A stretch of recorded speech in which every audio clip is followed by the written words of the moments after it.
আল্লাহু আকবার।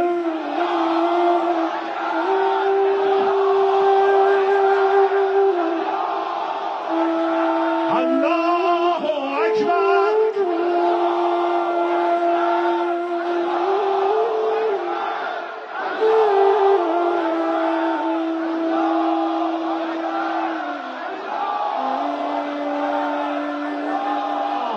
আল্লাহু আকবার।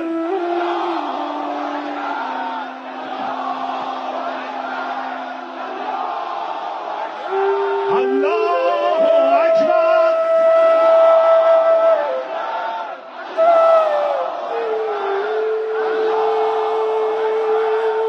नहीं, हम ईद नहीं मना सकते हैं क्योंकि हमारे ईरान के लीडर शहीद हो गए, इसलिए हम ईद नहीं मनाएंगे। जितना चाहती हूँ कि ईरान किसी तरह जीत जाए। दुआ कर रहे हैं ईरान के लिए? हाँ, मैं चाहती हूँ सब लोग दुआ करें ईरान के लिए कि वो जीत जाए इस जंग को।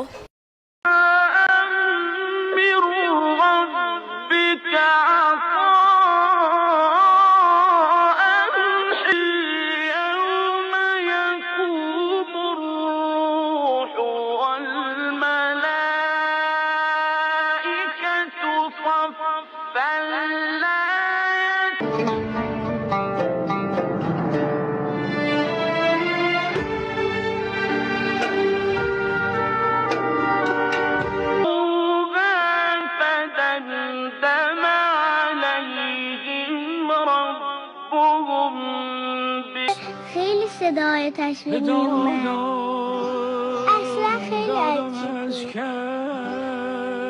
همون که اومدم تو حیاط مدرسه کلی خانم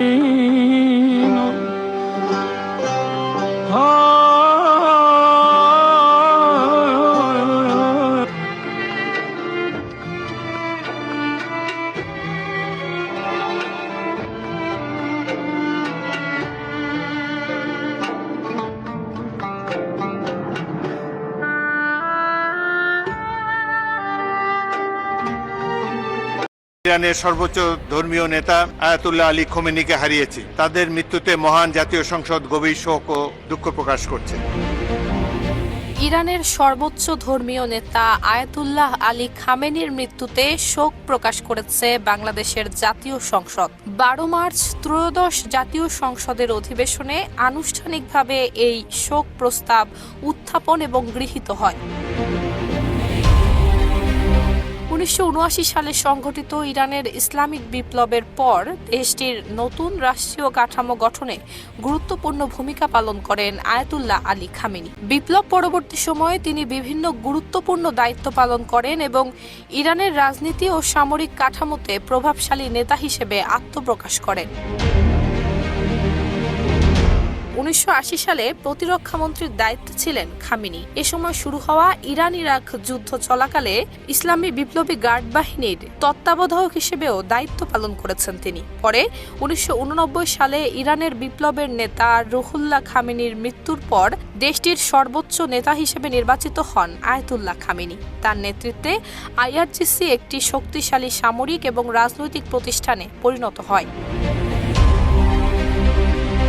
সংসদীয় রেওয়াজ অনুযায়ী গৃহীত শোক প্রস্তাবটি পররাষ্ট্র মন্ত্রণালয়ের মাধ্যমে ভাষান্তর করে ইরানের প্রয়াত নেতার শোক সন্তপ্ত পরিবারের কাছে পাঠানো হবে বলে জানানো হয়েছে। এর মাধ্যমে বাংলাদেশের সংসদের পক্ষ থেকে ইরানের জনগণ এবং খামেনির পরিবারের প্রতি সমবেদনা জানানো হয়।